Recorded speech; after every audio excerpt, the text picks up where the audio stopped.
Hello YouTube, Sir Dragon X here. I'm here with YouTubers from RickRack Travels, and we're going to talk to them in the video coming up next.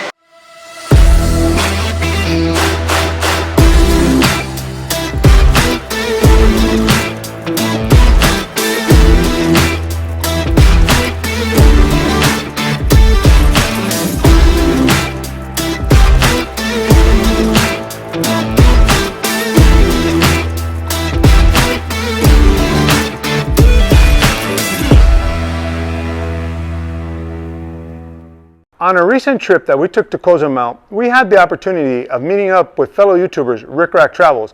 Today, we're going to actually talk to them about their move to Mexico and their YouTube channel.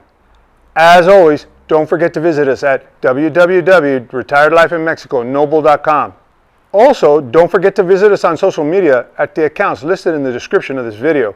And come join the fun in our chat rooms on either Discord or Slack. We managed to bridge the two apps, so now you can choose which app you want to use.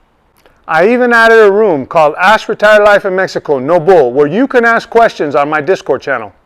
Now, let's get to our interview with RickRack Travels, shall we? I'm here with Rick and Raquel from RickRack Travels. They actually run a YouTube channel. How you doing, Raquel? How you doing, Rick? Lovely to be with you, Ernie, and your gorgeous wife who's hiding behind the camera there. You're lovely people. It's a pleasure. You know, I wanted to go into, before we go into anything else, because I really love your channel, and that's one of the reasons. We're actually here on vacation in Cozumel, and I know that you guys are based out of Puerto Morelos, and Puerto Morelos happens to be one of my favorite little towns here in the Riviera Maya, and I love your videos. But before we go into all of that stuff, why don't we just kind of go into a little bit about your story on how you ended up here in Puerto Morelos and how you ended up retiring here in Mexico. And you being like me, you guys are kind of young. Well, I'm getting a little old myself, but you retired at a good age, and I'm almost sure we have a lot of things in common as far as why we retired at an early age. So kind of give us your story, where you're from, and because that's a little bit of an interesting tidbit. In talking to you a little bit before, I didn't even know this on your, I just watch your YouTube. So can you kind of give me a little bit about yourself? Yes. Well, I'm from Northern Ireland originally. That's where I was born and raised, and I was a police officer most of my adult life. I retired and moved to Canada. We worked in Canada doing art markets because Raquel liked to do art. And that's what we did for about 7 years, but the winters were very tough in Canada, so at about 7 years we lived in Canada. Yeah, we decided we need somewhere hot to live. And we're on a pension in Canada, and our money went that little bit farther in Mexico. We're attracted to the culture. We fell in love with this place, and yeah.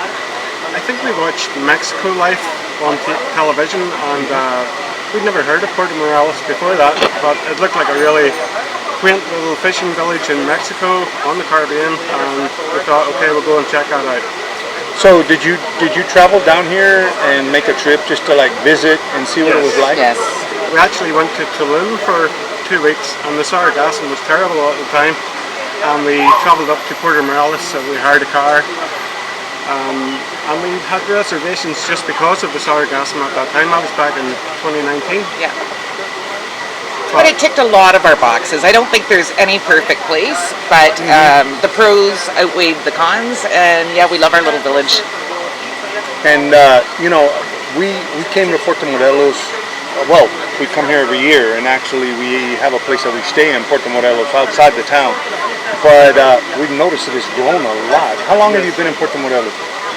2.5 years. 2.5 years. Yeah, and it's grown even in that time. Oh, yeah. Wow.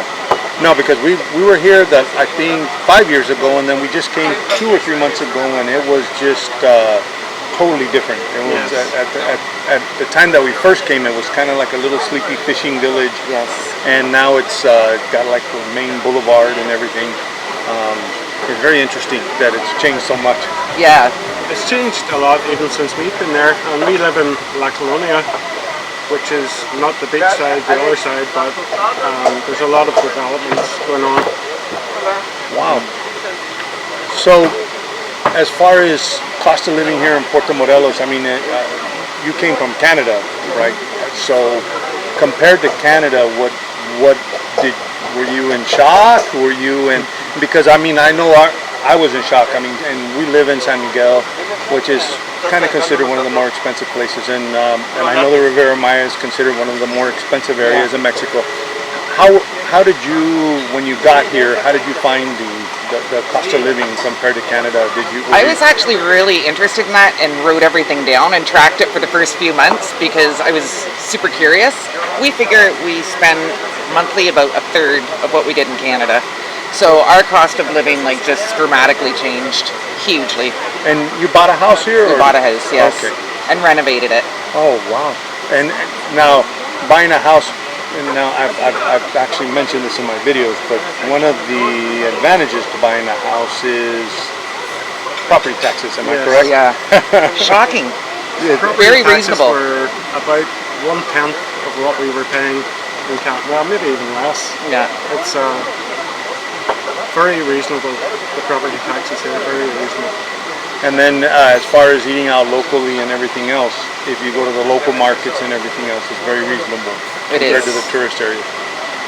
Now, one of the things that really impressed me about you guys, and when I discovered your channel, is that they're a little bit different. I mean, you give informational videos just like I do about how to move to Mexico, kind of advice, how much it costs to buy a cup of coffee, all of those things that the typical YouTube channel here does. A lot of the YouTube channels do. But one of the things that I noticed is a lot of YouTube channels stick to information, and don't expand beyond that. And one of the things that I really admire about your channel is you guys go out like, it's more like, let's go out on an adventure and let's show you. Thank you. One of the things that impressed me the most was, like, for example, you did a video where you went out to like the cenotes and you were showing the different and explaining. And one of the things that I love about it is it's about the beauty of Mexico.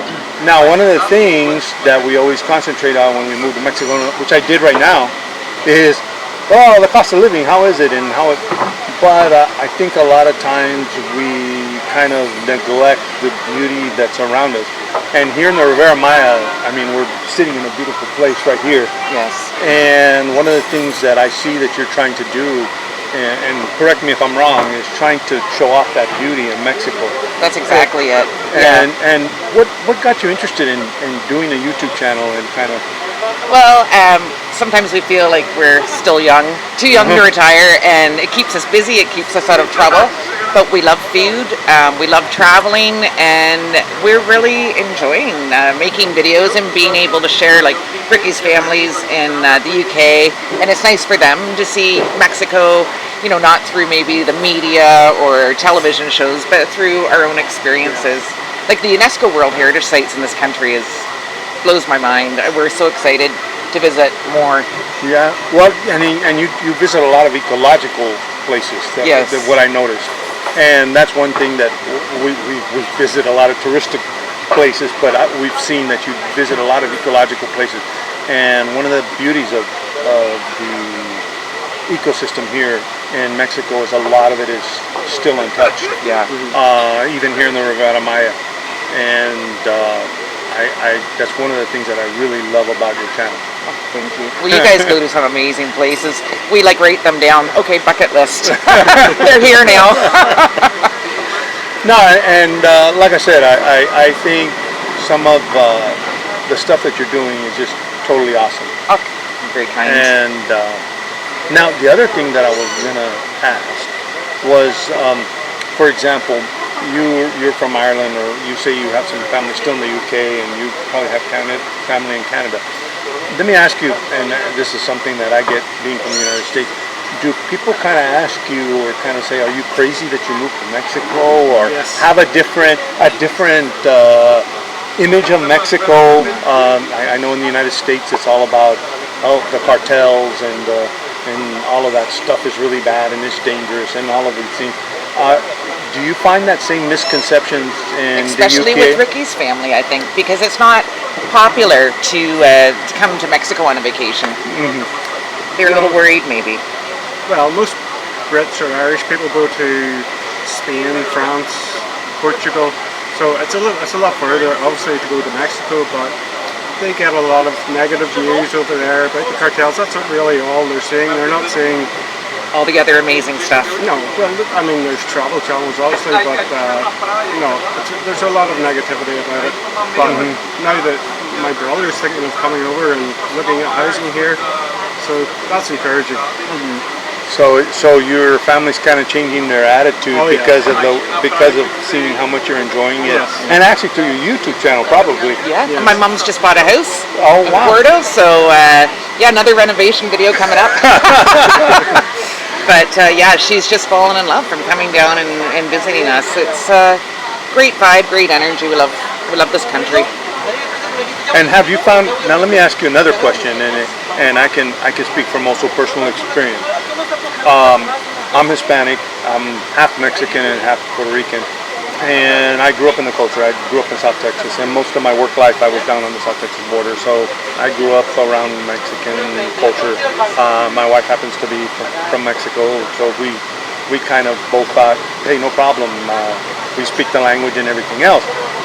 But one of the things that we experienced, and I don't know if you did too, was even though, and you might have experienced a little bit more, and that's why I'm going to ask, is did you kind of experience a culture shock when you first got here?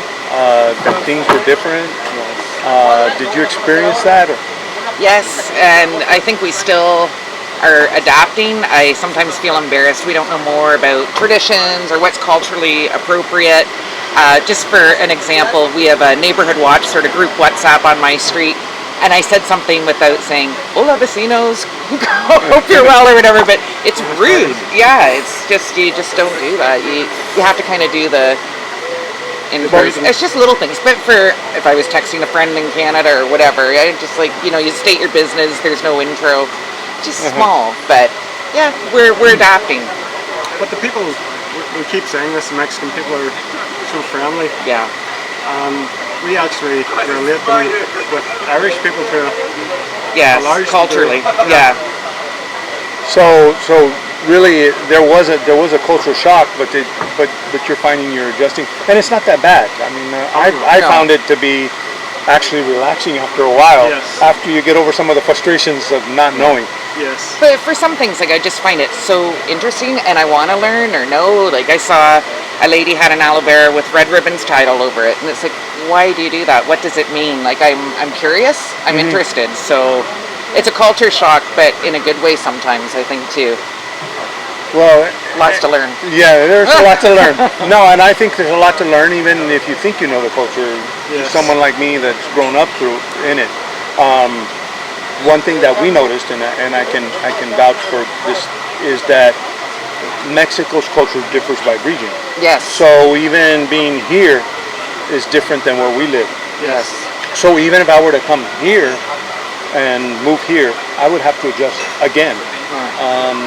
But I think it's something that we adjusted to very quickly, and if you're open to it. And one of the things that I noticed when we were eating, you guys were trying to speak Spanish. It's And, embarrassing in but front of you know, you too. no. But Thanks for not laughing. But one of the things that I think that's very important to note is that it's, and I think we discussed this, is that I said that one of the biggest things or the hurdles to get over is the embarrassment that you're going to say something wrong. And even though I speak Spanish, I'm Mexican American, so, and then I grew up on the South Texas border, so it's a mixture of half English, half Spanish. I don't conjugate my verbs right. You sound really cool to me. But at the same time, I'm not embarrassed to say something, and I noticed, like for example, when I'm going to say we're going to go somewhere. Yes. When you conjugate your verb, sometimes I say, instead of let's go somewhere, I'm saying I'm going somewhere. Okay. And my wife laughs at me because she knows. But do you find this? Because if I'm telling somebody, like I'm telling the waiter, we're going somewhere, but I'm actually saying I'm going somewhere because I'm conjugating my verb wrong. do you find that most people pretty much understand what you're saying anyway? I'm trying to think, what is he trying to say in Spanish? Because I know vamos. I don't know. Our Spanish is like down here. But what I'm trying to say is, like, if you make a mistake, they pretty much know exactly what you're trying to communicate. And they don't demean you. They don't laugh at you. They're just helpful. Like, I always feel like they try to understand our terrible Spanish. Like, it's a pleasure, actually. And do you feel that they even appreciate you more, that you're actually trying to I do. I really do. Yeah. And then we have Mexican people apologizing to us for not speaking English. It's like, it's Spanish in Mexico. You have nothing to apologize for. They're just so nice. So nice. That's great. No, well, you know what? I really want to thank you for your time. And I really suggest that you check out their YouTube channel, RickRack Travels. I'm going to leave a link in my video of this interview. And actually, what I'm also going to do is I want to present you with a little something here. Aww, I love it. This is going on. Their logo is so cool. So I'll wear it with pride. Thank you very much, you guys. Very kind of you. And you can't borrow it.